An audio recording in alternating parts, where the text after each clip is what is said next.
Visual Evidence Podcast. Happy listening and enjoy!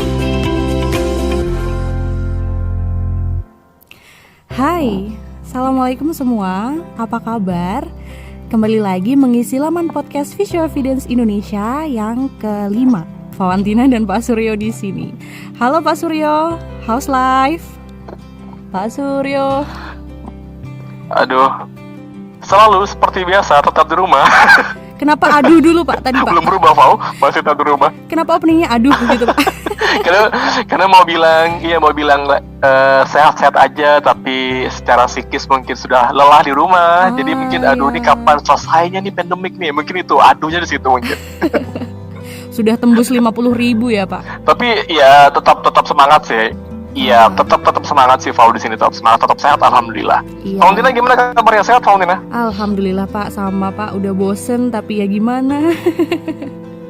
Kuota habis mulu Pak nih, Zoom terus nih. Betul. Oke, Pak, hari ini Pak, satu lagi orang hebat datang berkunjung ke laman podcast kita ya Pak. Pak Suryo, boleh tebak nih Pak. Saya nanti akan kasih clue, kemudian Pak Suryo tebak ya Pak. Tamu kita hari ini yang spesial nih siapa? Oke. Beliau adalah seorang ketua bidang penelitian dan pengabdian masyarakat PPIV, sekaligus menjadi ketua perhimpunan fisioterapi anak Indonesia. Hayo udah. Wah nih, udah terlalu gampang. Iya, terlalu gampang. Ini terlalu gampang sih. Terlalu gampang. Siapa lagi kalau bukan beliau Bapak Ahmad Syakib, benar tidak? Benar ya? Exactly correct. Selamat datang Pak Ahmad Syakib. Halo Pak. Selamat datang Pak Ahmad Syakib. Ya, terima kasih. Assalamualaikum warahmatullahi wabarakatuh. Waalaikumsalam warahmatullahi wabarakatuh. Waalaikumsalam warahmatullahi wabarakatuh. Mana jelas suaranya? Jelas. Boleh Pak. Clear. Oke. Ya. Ya, terima kasih ya, Pak. Diundang ya. Ya, terima kasih juga sudah meluangkan waktunya untuk kami, Pak. Pak Suryo. Pak Suryo, as always, kita akan mulai dengan mendengarkan untold story dari tamu kita ya Pak, dari Pak Ahmad Syakib. Iya. Oke, tentang bagaimana. Betul. Ya. Ini ciri khas Pak. Iya, betul. Nah, biasanya kalau udah yang ini itu diserahinnya ke saya Pak, karena Valentina agak khawatir, agak nggak enak dan terkenal sopan. Ya udah dia Pak Suryo. Pak Syakib, selamat datang, selamat malam Pak. Mudah-mudahan sehat selalu di sana ya Pak. Tetap sehat mudah-mudahan. Iya. Makasih Pak. Ini bagaimana? Iya. Sama-sama Pak. Kabarnya bagaimana Pak? Sebelumnya kabarnya bagaimana Pak? Sehat Pak di sana Pak? Alhamdulillah sehat. Baru aja ini masih kegiatan rapat. Tetap ya Pak ya, tetap ya rapat ya, tetap rapat tetap. Oke, Bapak ini sambil selesai rapat kita refreshing terlebih yang mungkin teman-teman belum pernah dengar dari seorang Bapak Ahmad Syakib. Pertama Bapak, saya pengen tahu dulu apakah Bapak ketika masuk ke fisioterapi zaman dulu, apakah itu sudah direncanakan matang oleh keluarga atau memang harusnya masuknya ke yang lain tapi masuknya ke fisioterapi? Bagaimana Pak? Boleh sedikit diceritakan Pak? Oke. Ini nggak pernah saya ceritakan. Waduh, ini eksklusif ya. Oke, jadi dulu itu ketika baru selesai dari SMA sederajat ya. Saya kan dari MAN sebenarnya. Oh, Madrasah Aliyah. Saya itu tadinya masuk pesantren, kemudian gak jadi keluar. Kemudian lulus SMA tapi diminta masuk di MAN, Madrasah Aliyah, oleh bapak saya. Kemudian lulus MAN saya disuruh daftar ke IAIN zaman dulu ya. Itu lulus, kemudian pas saat itu bapak saya naik haji, saya daftar fisioterapi. Ini jadi bapak saya Pak, tanpa sepengetahuan bapak. Wah, ini bapak naik haji, bapak ini langsung daftar ke fisioterapi. Harusnya masuknya di UIN nih Pak ya? Oh, Iya, maksudnya maksudnya- disuruhnya The Win. Nah, Ngambil udah apa Pak? lulus. Boleh tahu Pak The Eh, Win? Sudah lulus. Dulunya. Jadi dulu ngambil tafsir Quran hadis. Oh, ya. tafsir. Masya Allah. Wah, kalau dulu masuk kita panggil Ustadz nih. Ustadz. Oke. Bapak saya itu Oke. pengennya saya jadi ustaz. Oh iya, agar memberi manfaat kepada masyarakat. Tapi sekarang sama juga sih Pak, memberi manfaat juga pada kita semua pastinya. Iya betul. Bapak, nah, waktu Bapak ini Ayanda pergi naik haji, kenapa Bapak memilih fisioterapi Pak di tengah berbagai macam program studi yang ada waktu itu? Pengennya FK ya, tapi nggak sempet lagi mendaftar. Oke. Kemudian akhirnya jalur kesehatan yang lebih laki gitu, ya kan? Wah, aduh, Jalur kesehatan lebih yang laki ya, itu adalah lebih laki. daripada perawat, ya perawat ya mungkin nggak bisa, keseling juga nggak bisa. Ya yang menurut saya lebih keren ya fisioterapi saat itu, karena namanya aja fisioterapi ya. Oh iya. Dan memang keren Berarti ya, Pak? memang sudah pengen sejak dulu atau bagaimana Pak? Maksudnya sudah dari SMA udah ngincer nih, kayaknya mau masuk ini nih kayak atau bagaimana Pak? Ya jadi sejarahnya itu teman dari kakak saya seorang fisioterapis. Oke. Kemudian kebetulan ketemu dengan saya dan membujuk saya untuk masuk fisioterapi. Kemudian ya udahlah, kita coba-coba aja daripada saya nunggu setahun lagi daftar FK atau teknik mesin. Ya udah, saya coba fisioterapi. Ya, minat saya sebenarnya di teknik mesin atau FK. Karena di MAN itu saya ngambil jurusan fisika. Oh, oke. Sekarang dari teknik mesin ke anak ya Pak ya. Ini transformasinya akan kita bahas nanti nih sebenarnya.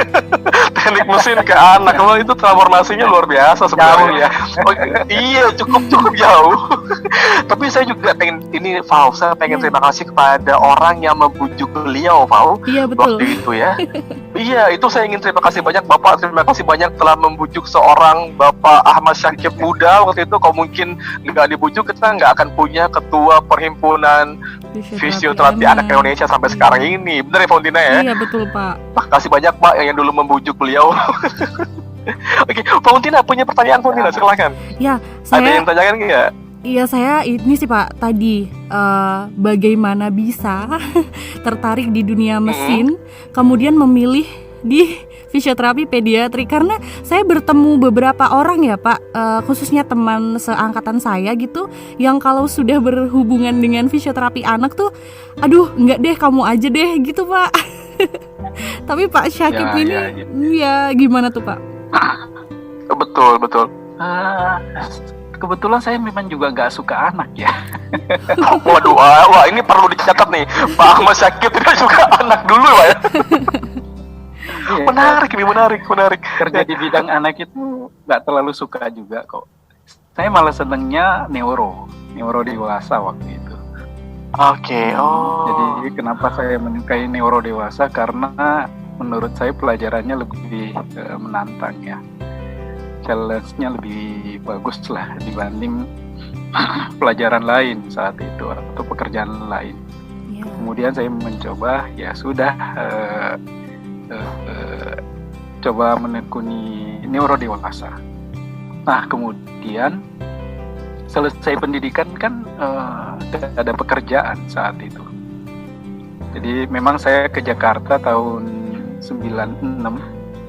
Saya ke Jakarta itu hanya mau melanjutkan pendidikan aja, bukan mau kerja. Ya. Jadi saya dari Akvis, Ujung Pandang saat itu, angkatan dari 93. Sulawesi Pak ya, masih wah jauh ya. Dari Sulawesi. Ya. Kemudian tahun 96 akhir itu selesai pendidikan langsung ke Jakarta. Dan di Jakarta coba lanjut pendidikan S1 fisioterapi saat itu, karena sempat ada informasi katanya tahun 97 itu akan dibuka S1 fisioterapi. Kemudian saya rencana mau lanjut pendidikan aja, tapi ternyata belum buka. Oh begitu. Tahun 97 itu. Iya. Daripada saya nunggu lama, ya udah saya isi waktu itu untuk kerja. Tapi bekerja di fisioterapi saat itu juga agak sulit ya, karena saat itu orang masih berpandangan feodal ya menurut saya. Jadi saya dari Makassar, dari ujung pandang itu tentu nggak punya link, nggak punya siapa-siapa kan di Jakarta itu. Betul. Mau melamar kerja di klinik mana nggak diterima juga karena beda institusi ya. Oke. Betul. Ya, kemudian saat itu saya mencoba melamar di klinik fisioterapi, kebetulan ketemu sama pemiliknya, kemudian ditempatkan di salah satu kliniknya, tapi sebulan nggak dikasih pasien, jadi saya pikir saya harus survive gitu, jadi mencoba mencari pekerjaan lain. Oke, sebulan nggak dikasih pasien, itu maksudnya Iya. apa pemiliknya ya? Wah ini Mungkin salah nih main orientasi betul. Oh iya, ini udah anak muda dari Sulawesi, udah pasti nggak mungkin main lain nih, pasti dengan semangat tinggi nih Pak ya. Sebulan Ya, kerja nggak dikasih pasien. ya nggak dikasih pasien. Oke, setelah itu Pak kemana Pak? Setelah nggak dikasih pasien Bapak kemana lagi nih kira-kira untuk survive-nya di Jakarta? Ya, saya mencoba mencari pekerjaan, yang penting halal. Iya benar. Jadi sempat jadi sales. Saya sempat jadi sales. Oh, sebentar Pak, sebentar. Sales. Jadi sales Pak. Iya. Wah, Kebetulan saat itu ini ada tawaran pekerjaan jadi sales door to door. Ya, wow. itu jual vacuum cleaner, Wah, air cleaner, vacuum cleaner gitu, ya kan. Menarik ya Pak. Setelah itu saya tetap pengen kerja sebagai fisioterapis. Kemudian sambil melamar pekerjaan di rumah sakit, akhirnya bisa lolos di rumah sakit. Kemudian kerja di rumah sakit Fatmawati saat itu tahun 97. Oh, alhamdulillah. Wah, saya tuh bayangin nih Pak, orang Sulawesi Pak ya, itu kan suaranya kenceng-kenceng ya Pak ya, menghentak-hentak ya Pak. Biasanya. Lalu menjadi sales door to door di Jakarta itu, ini masih unik tuh Pak ceritanya Pak. Iya maksudnya, wah tapi ya itu pelajaran. Itu pelajaran hidup banget Pak. Ini buat pendengar kita, ini jangan takut, jangan malu bekerja apapun selama itu halal ya Pak ya. Ini pelajaran dari beliau Bapak Ahmad Syakib yang dulunya juga pernah menjadi seorang sales parfum door to door lagi Pak ya. Wah menarik sih. Vacuum cleaner. Kok parfum sih? Vacuum. Saya salah malah. Vacuum cleaner. Oke. Ya. Menarik. Ini cerita yang sungguh menarik Pak. Ini buat teman-teman yang mungkin sambil kerja, kuliah sambil kerja nih, jangan malu. Seorang Bapak Ahmad Syakib juga pernah melakukan itu gitu Pak ya. Oke. Iya, saya melakukan. Iya benar. Kejar anjing itu udah biasa. Kok saya ingat jadi kayak film Warkop ya Pak ya. Mirip-mirip film Warkop ya. Oke, menarik. Ini cerita cukup menarik buat kita nih malam hari ini, Pak Wantina. Oke, begini Pak Syakib. Lalu kapan mulai momen apa yang merubah seorang Bapak Ahmad Syakib yang dulunya concernnya di neurologi dewasa, lalu berubah menjadi sangat mencintai pediatrik Pak? Di momen apa itu terjadi Pak? Ya, saat itu lowongan pekerjaan adanya di rumah sakit di Fatmawati saat itu. Kemudian adanya di anak, OT dan fisioterapi anak waktu itu, occupational therapy. Jadi di ruangannya occupational therapy, kemudian melakukan fisioterapi anak dan okupasi terapi. Bingung kan? Iya, jadi masuknya di situ ya Pak ya. Momennya di Fatmawati, Bapak waktu itu dapat kerjaan sebagai seorang fisioterapi anak. Nah gimana tuh Pak? Pasti kan, aduh ini yang saya nggak suka nih, kok malah dapat ini gitu. Gimana Pak Bapak berdamai dengan keadaan waktu itu Pak? Gimana berdamainya? Ya, memang melawan rasa tidak suka, keterpaksaan ya, karena nggak ada pekerjaan juga.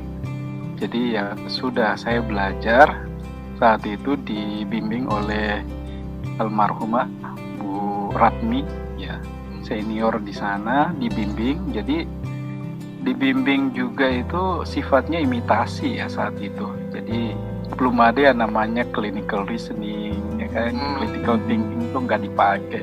Jadi betul-betul hanya imitasi, kamu lakukan aja apa yang saya contohkan, udah gitu aja.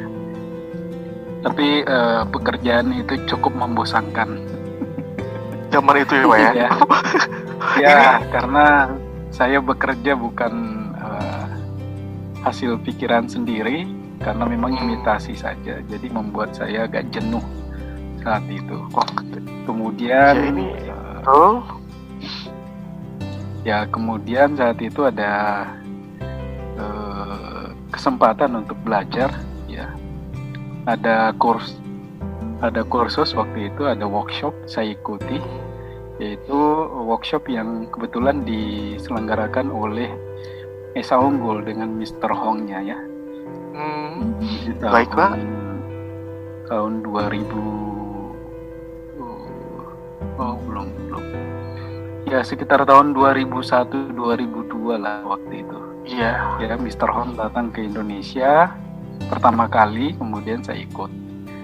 Kemudian dari situ persepsi saya berubah bahwa fisioterapi anak itu tidak seperti yang saya bayangkan, yang seperti saya gambarkan ya. Jadi gambaran saya fisioterapis anak itu adalah pekerjaan yang butuh kesabaran, kemudian hanya ibu-ibu yang melakukan seperti dukun beranak lah ya, melakukan massage, kemudian melakukan stretching gitu.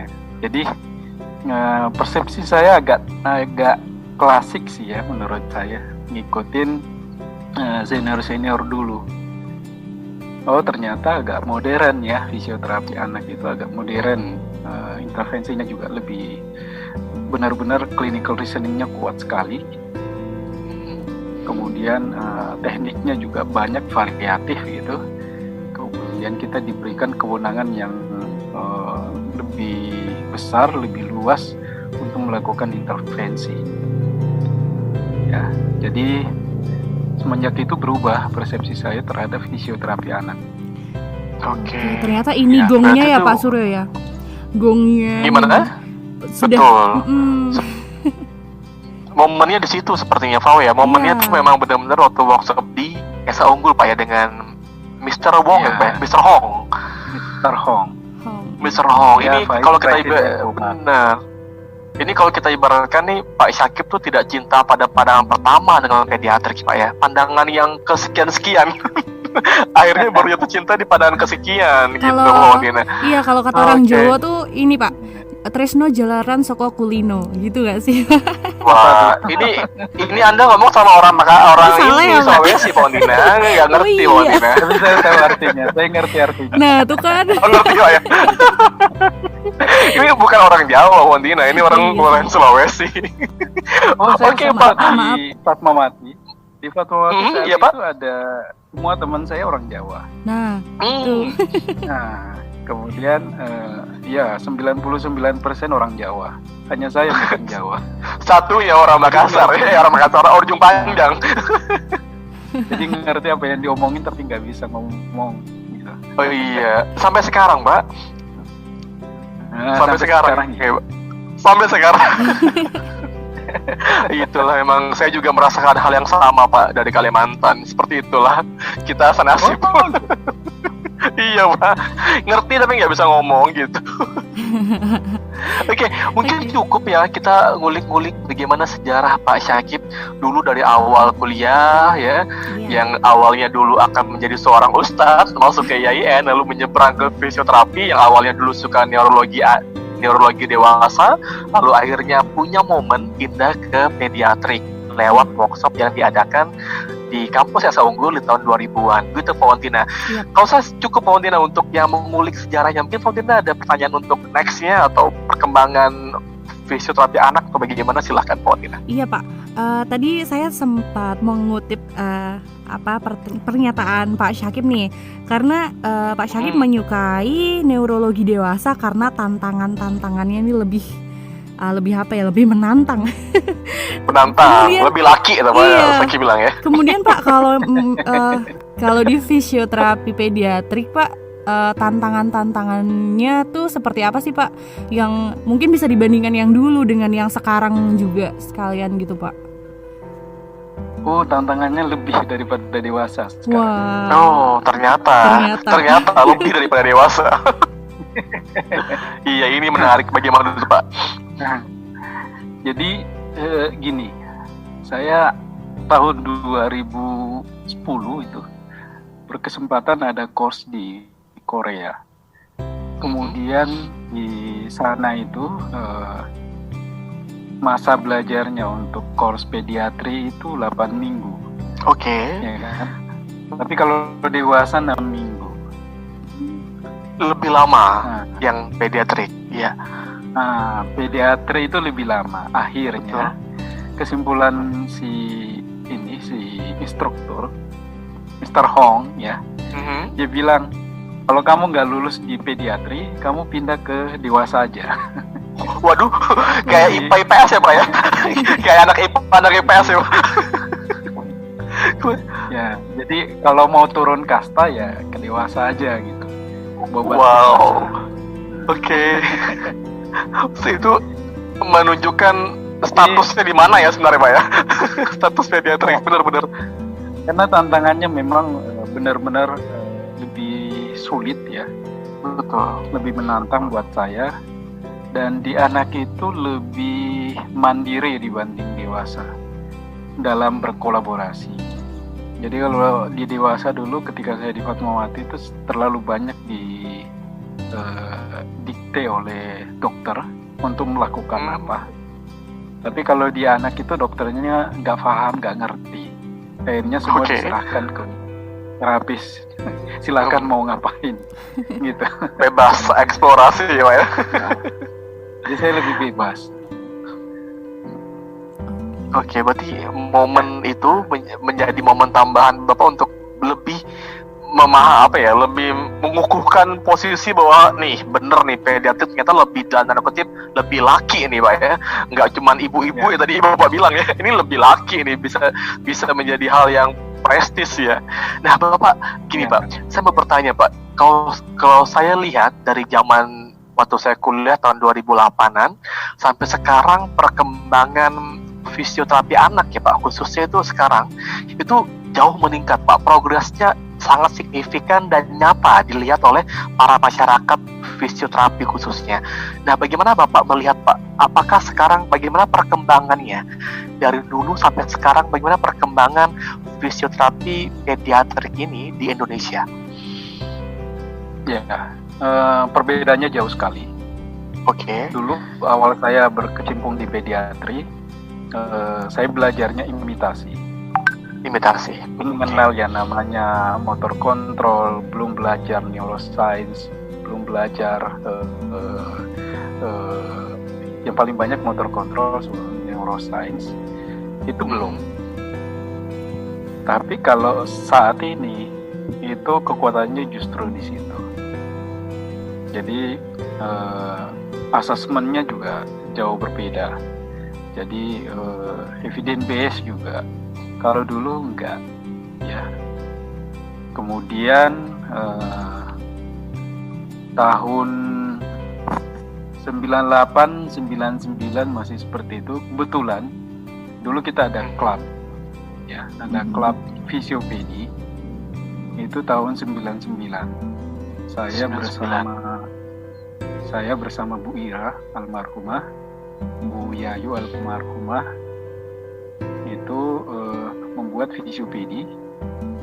Kemudian gak lama setelah Bu Yayu meninggal, ada Bu Nawang, dilanjutkan oleh Bu Nawang. Jadi Bu Nawang tuh sering dari Solo ke Jakarta untuk diskusi, untuk share.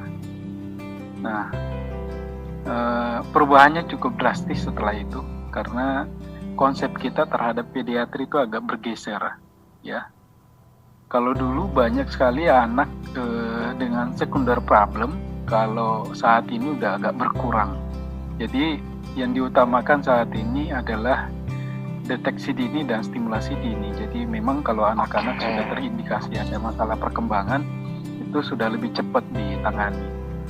Kemudian konsep layanan fisioterapi anak dulu sama sekarang tuh lebih melihat, kalau sekarang lebih melihat kebutuhan anaknya, ya. Sudah lebih persuasif ke anak. Kalau dulu suka berantem fisioterapisnya dengan pasiennya gitu. Jadi anaknya yang jadi korban. Maksudnya berantem gimana nih, Pak? Berantem apa nih maksudnya? Dia suka fighting. Jadi anaknya nggak mau terapi, terapisnya maksa harus terapi. Oke. Paham. Duduk, terapisnya maksa dia bangun. Anaknya nggak mau berdiri, terapisnya maksa dia berdiri gitu. Gitu. Jadi pendekatannya itu agak pendekatan yang memaksa. Kalau itu. Tapi kalau saat ini sudah lebih persuasif dan lebih komunikatif dengan anak, ya. Betul. Kemudian dulu orang senjatanya selalu menggunakan paralel bar, selalu menggunakan walker, selalu menggunakan bola, ya kan? Betul, Pak. Kemudian banyak menggunakan peralatan-peralatan yang sifatnya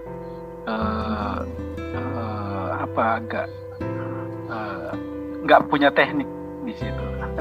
Jadi lebih mengandalkan peralatan, splint segala dalam memberikan treatment, sama menggunakan infrared. Infrared. Saya masih dapat. Ya senjata sejuta umat ya, Pak ya. Infrared. Ya. Saya juga sempat berpikir nih dampaknya apa ya infrared itu. Selalu pengaruhnya ke metabolik, memperbaiki metabolisme. Oke, bisa jalan kan? Menarik. Jadi itu dulu. Jadi pergeserannya sudah enggak ya, Pak ya? Pergeserannya mulai nyata sejak Bapak mulai ikut course lagi, ditambah lagi sharing dengan Bu Nawang dan beberapa orang expert lainnya mulai bergabung dan diskusi bersama, Pak ya, sehingga berubahlah paradigma fisioterapi pediatrik di Indonesia. Menarik, Pak. Ya. Kita sangat terasa sih, Pak. Kalau saya jujur sangat melihat itu nyata dan sangat masif perubahannya ke arah yang positif. Bapak, begini, Pak. Saya ada pertanyaan nih, Pak. Ini mungkin yang saya masih bingung dari dulu ya, dan bagaimana cara harus menjawabnya. Gini, Pak, biasanya kalau di tangan seorang fisioterapi pediatrik itu akan ditanya dengan sebuah pertanyaan seperti ini. Pertanyaannya adalah, Bapak atau Mas, kapan anak saya ini bisa sembuh? Padahal anaknya kondisinya, mohon maaf, misalnya Down syndrome atau mungkin cerebral palsy. Nah, bagaimana Pak menjawab pertanyaan itu, Pak? Karena itu pasti akan ditanyakan oleh sebagian orang ya, Pak, sebagian orang tua. Kapan anak saya bisa sembuh, atau kapan saya berhenti, atau kapan saya akan terus menjalani treatment ini? Bagaimana Pak Bapak menanggapinya? Ya, untuk pertanyaan-pertanyaan yang sulit sebenarnya bisa diterima oleh orang tua, selalu saya nggak menjawab to the point. Oke. Betul. Jadi jawaban saya selalu gini, saya memberikan pemahaman dulu kepada orang tua terhadap kasus anaknya, bahwa saat ini yang pertama-tama yang harus dicapai itu apa. Jadi lebih ke tujuan jangka pendeknya dulu. Saya belum langsung berbicara tentang prognosis, ya kan? Jadi saya lebih membawa dia berpikir, orang tuanya berpikir atau keluarganya berpikir bahwa kondisi ini apa sih sebenarnya gitu. Setelah itu kita mempunyai kesamaan persepsi bagaimana mencapai tujuan jangka pendek dulu. Jadi kalau misalnya pertanyaan kapan berjalan, sementara anaknya belum bisa duduk, ya kan? Anaknya belum bisa berguling, anaknya belum bisa duduk gitu. Lantas kita nggak bisa jawab bahwa dia akan jalan usia sekian, ya kan? Tapi yang jelas kita hanya bilang kita usahakan kemampuan yang terdekat dulu, yaitu kemampuan duduk. Nah, itu dulu. Gimana, setuju apa enggak itu? Setuju. Oke, kalau setuju berarti yang harus dilakukan untuk bisa duduk, ya kita jelaskan langkah-langkahnya 1, 2, 3 gitu. Kemudian memberikan home program. Sambil berlalu akhirnya dia memahami. Ya. Sambil berjalan mereka melakukan juga home program. Kemudian lama-lama mereka belajar, kemudian mereka memahami sendiri. Oh, bahwa saya sudah harus menerima kondisinya dia memang udah seperti ini. Tapi yang jelas kita nggak bisa langsung menjawab karena itu membuat mereka shock. Betul. Nah, saat dulu waktu awal-awal saya selalu menjawab dengan to the point. Oh, ini nggak bisa jalan. Dan itu membuat mereka shock. Ya. Jadi sekali waktu saya pernah melihat ada orang tua yang baru didiagnosa anaknya CP, yang kebetulan menyampaikan itu adalah seorang dokter. Kemudian saya lihat di luar ruangan nangis. Saya bilang, kenapa nangis? Dokternya bilang nggak bisa nggak bisa. Oke. Ya sudah, akhirnya memang kita nggak boleh langsung to the point. Jadi ada strateginya lah. Ya. Betul. Iya, menarik ini, benar. Begitu ya, Fondina ya. Kalau saya lihat memang skill komunikasi itu penting sekali sih untuk para teman-teman fisioterapi, apalagi yang berkecimpung di dunia anak, untuk menjawab pertanyaan-pertanyaan yang sungguh tricky tadi itu ya, tersembuh dan gampang. Kita bukan bohong Pak ya, tapi memanajemen kebenaran ya Pak ya, memanajemen bagaimana menjawab. Iya, kalau ini mengutip kata-katanya yang menjadi juru bicaranya COVID-19 tuh, kami tidak bohong, tapi kami cuma memanajemen kebenaran saja.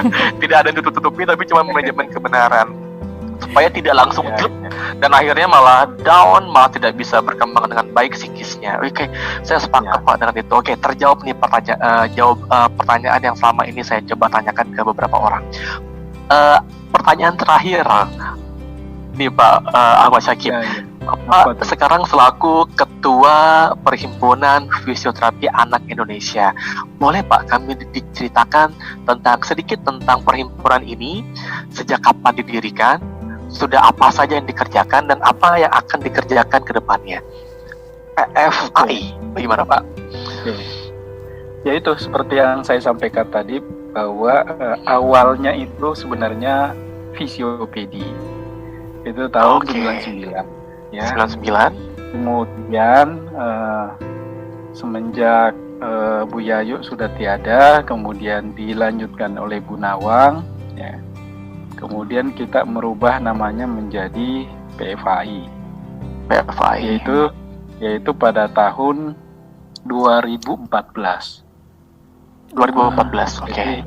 Ya, fisiopedi itu awalnya di Jakarta tahun 99. Kemudian tahun 2007 ya. 2007 itu dideklar menjadi fisiopedi nasional. Di Solo juga saat itu, di Soloin, nggak tahu hotelnya udah nggak ada ya. Soloin, iya sudah ganti ya Fondina ya. Saya nggak pernah dengar tuh Pak. Iya Pak. Iya kayaknya udah ya. 2007 Pak ya. Kemudian tahun 2014 kita berganti nama menjadi Fisioterapi Anak Indonesia. Ya. Itu 2014 di Hotel Lampion di Solo juga. Lampion Solo. Aduh, saya udah lama nggak lihat nih di mana ya Lampionnya. Oke, pokoknya di Solo tahun 2014 berubah menjadi Perhimpunan Fisioterapi Anak Indonesia ya Pak ya. Perubahan dari fisioterapi anak itu karena saat itu Pak Slamet sebagai Ketua IV tidak merestui nama fisiopedi. Terkesannya pediatri itu hanya untuk kasus patologis. Ya kan? Sementara untuk penanganan fisioterapi anak itu kan mestinya nggak hanya kasus patologi, tapi juga bisa juga untuk anak-anak yang normal. Tujuannya untuk optimalisasi perkembangan. Sehingga kita menggunakan Perhimpunan Fisioterapi Anak Indonesia. Dan itu dideklar 2014. Waktu itu masih ada Bu Nawang. Sampai sekarang ya Pak ya, masih tetap namanya sama, Perhimpunan Fisioterapi Anak Indonesia. Iya, untuk program Pak. Ya, silakan. Oke. Karena visinya fisioterapi anak itu adalah untuk meningkatkan kompetensi teman-teman fisioterapis anak setara dengan dunia global, ya kan? Betul. Maka ada beberapa hal yang harus dilakukan. Yaitu pertama adalah mendukung program IV dalam meningkatkan kompetensi fisioterapi anak. Kemudian yang kedua adalah mencoba mengimplementasikan iptek terkini fisioterapi anak. Kemudian yang ketiga itu adalah memenuhi kebutuhan tenaga fisioterapis anak di seluruh Indonesia, karena memang kita sangat kurang tenaga fisioterapis anak. Jadi saat itu jumlahnya mungkin nggak mencapai 500 kali ya. Tahun 2014 itu belum. Masih nggak di bawah 500 Pak ya? Oke. Ya, masih di bawah 500. Sementara kebutuhan kita mungkin sekitar 2000-an ya. Wah, masih jauh ya Pak ya? Ya. Sampai 5000 lah. Gitu.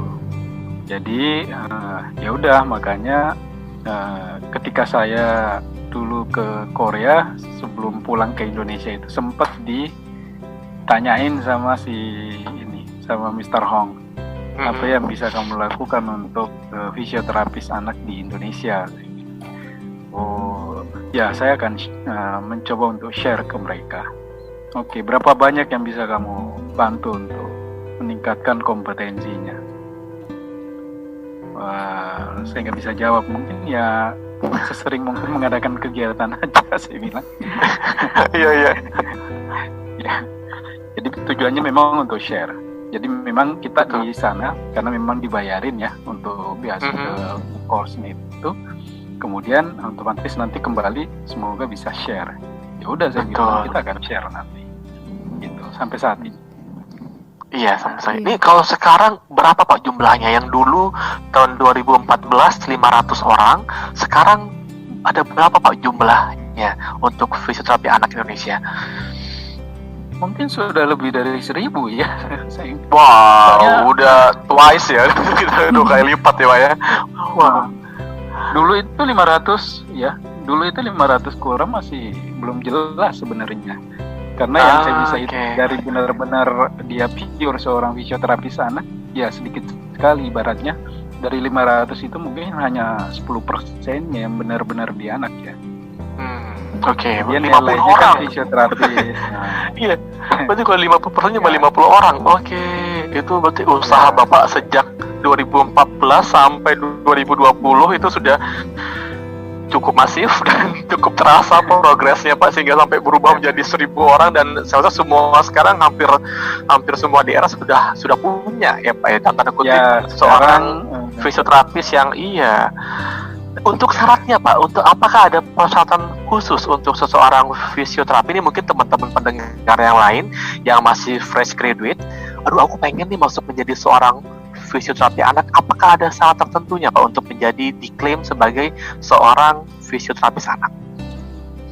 Yang pertama harus suka dengan anak, dunia anak. Oke, satu itu tuh.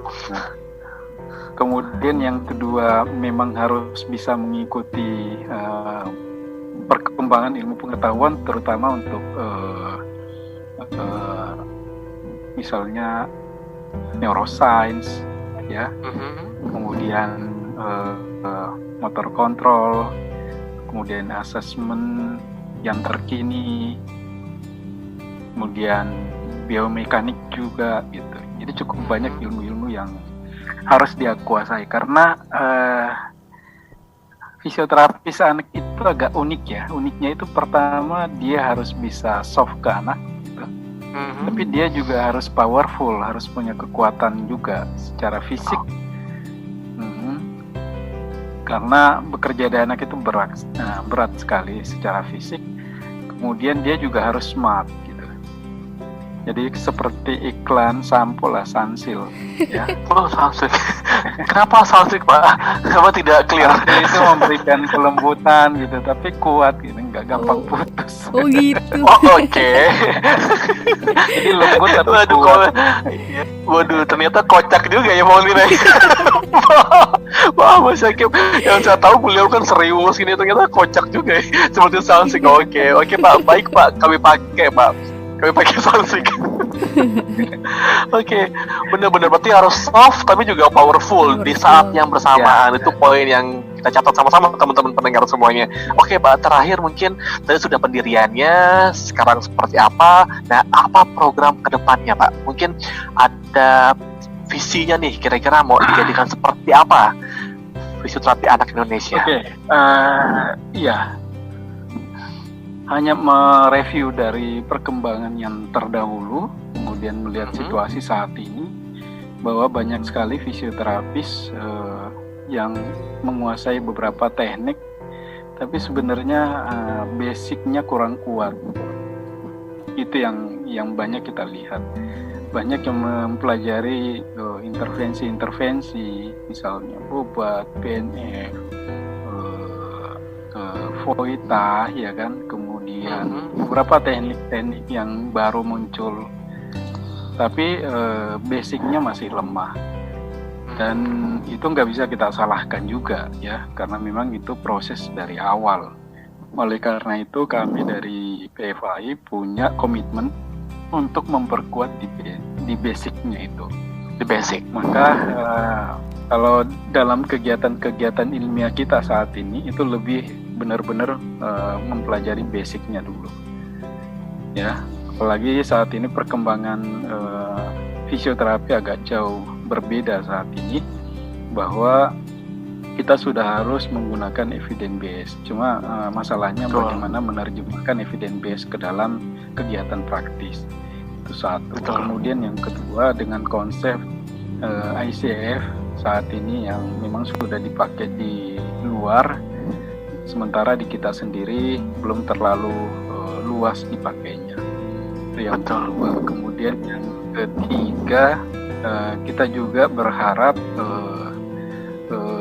harus bisa setara dengan perkembangan dunia itu, seperti visinya tadi. Nah, kita melihat di WCPT itu sebenarnya peran fisioterapi anak bukan hanya di muskuloskeletal atau di neuromuskular, tapi dia juga punya basis di sekolah, punya basis di sport, ya kan, punya basis di komunitas, gitu. Itu mestinya harus kita kembangkan, ya. Jadi kita sekarang mencoba mengembangkan ke sana. Semoga aja banyak generasi muda yang interest untuk pengembangan fisioterapi anak. Dan sepertinya sih sudah cukup banyak ya. Saya kemarin mencoba hunting gitu, siapa yang muda-muda yang bisa menjadi generasi penerus, dan cukup banyak yang saya temukan potensial ya. Dan saya berharap mereka 1 tahun 2 tahun yang akan datang sudah bisa share ke kita ya. Itu yang saya harapkan. Jadi dalam 2-3 tahun ini mereka semuanya udah muncul, kemudian kita berikan kesempatan ke mereka, kemudian pelan-pelan saya pensiun. Waduh. Jangan pensiun, Pak. Artinya menjadi dewan penasehat, Pak. Jangan pensiun bahasanya. Kami masih butuh Bapak nih untuk terus membimbing. Oke, berarti poin terakhir itu kaderisasi, Pak ya. Bagaimana nanti memunculkan teman-teman muda yang memang punya concern dan interest di fisioterapi anak. Nah, saya sangat terkejut dan juga ini ya tertarik dengan tadi kata Bapak bilang anak itu nanti juga bisa masuk ke dalam olahraga anak, community, dan juga di sekolahan ya Pak ya. Wah ini harus benar-benar kita garap teman-teman semua. Mungkin banyak teman-teman pendengar sekarang yang aduh saya nggak mau lah masuk klinik, mas saya pengen anak tapi saya nggak suka klinik. Tenang, punya jalur lain Pak ya. Ada yang ada di sekolahan, ada yang di community, dan juga nanti ada yang di olahraga. Jadi jangan khawatir, intinya belajar yang baik. Kalau memang suka anak, tekunin dengan baik. Mungkin itu ya Pak. Nah Pak, ini Pak pesan-pesannya atau Nah, terakhir nih, paling terakhir ini untuk para rekan-rekan pendengar nih di seluruh Indonesia yang mendengarkan podcast ini, apa Pak? Tolong kami diberikan petuah dan motivasi supaya punya semangat terus belajar seperti Bapak dan teman-teman yang ada di PFAI. Intinya apapun pekerjaannya, selama itu bisa memberikan manfaat, ya harusnya dilakukan. Jadi manfaat itu juga tingkatannya macam-macam ya. Bermanfaat untuk dirinya, bermanfaat buat orang lain. Nah, semakin luas manfaatnya, semakin baik kualitas manfaatnya, saya pikir itu adalah kesuksesan. Jadi itu yang selalu memotivasi saya, bahwa bagaimana caranya kita menjadi orang sukses. Yaitu caranya adalah semakin banyak memberi manfaat, baik kepada diri sendiri, kepada keluarga, kepada masyarakat, ya. Semakin luas dan semakin berkualitas manfaat yang bisa diberikan. Saya kira itu aja. Oke. Itu dalam. Dalam. Jadi intinya bermanfaat apapun yang dilakukan ya. Mau itu dari awal Pak ya, mau itu nanti jualan vakum cleaner di awalnya, mau itu dulu awalnya masih bekerja di rumah sakit, ini yang penting bermanfaat teman-teman semua. Jadi yakinlah ketika bermanfaat nantinya pasti nanti juga akan dinilai positif oleh sekitar kita. Oke, Pak Syakib, saya terima kasih banyak Pak atas semua cerita dan juga motivasinya. Mudah-mudahan teman-teman di rumah sana yang mendengarkan podcast kita menjadi termotivasi, khususnya bagi yang sangat meminati fisioterapi di dunia anak ini. Fauntina, bagaimana Fauntina? Kalau saya, iya, terima kasih banyak Pak. Ya, sama-sama. Makasih Fauntin. Siapa? Fauntina, Pak. Fauntina, iya Fauntina. Fauntina. Saya cukup Pak. Iya, terima kasih. Doa kami Pak, doa kami semoga Bapak dan keluarga selalu sehat sehingga dapat membimbing kami terus Pak, yang muda-muda ini terus dibimbing dan dinasihati terus kalau misalnya nanti terlewat batasnya. Jadi mudah-mudahan udah hebat ini. Wah, jangan terlalu membebani saya nanti. Jadi mohon nanti Bapak, doa kami cuma selalu sehat, tidak ada kekurangan satu apapun. Bapak dan keluarga semoga nanti punya energi untuk terus membimbing kami. Itu Fauntina dari saya. Ya, sukses selalu buat Pak Surya, Fauntina ya. Amin. Terima kasih banyak Pak. Ya, itu tadi cerita yang sangat inspiratif dari Pak Syakib. Dan saya sampai detik ini Pak, dari kemarin Pak Parmono, Pak Indra, kemudian Pak Syakib. Wah, saya belajar sangat banyak. Dan terima kasih kepada beliau-beliau yang sudah menyempatkan hadir di laman podcast kita. Kami berterima kasih sekali lagi kepada Pak Syakib. Terima kasih juga kepada Pak Suryo. Sama-sama. Waduh. Iya. Sama-sama. Dan ya banyak terima kasih juga kepada sahabat-sahabat yang sudah mendengarkan. So see you on next laman. Bye. Assalamualaikum warahmatullahi wabarakatuh.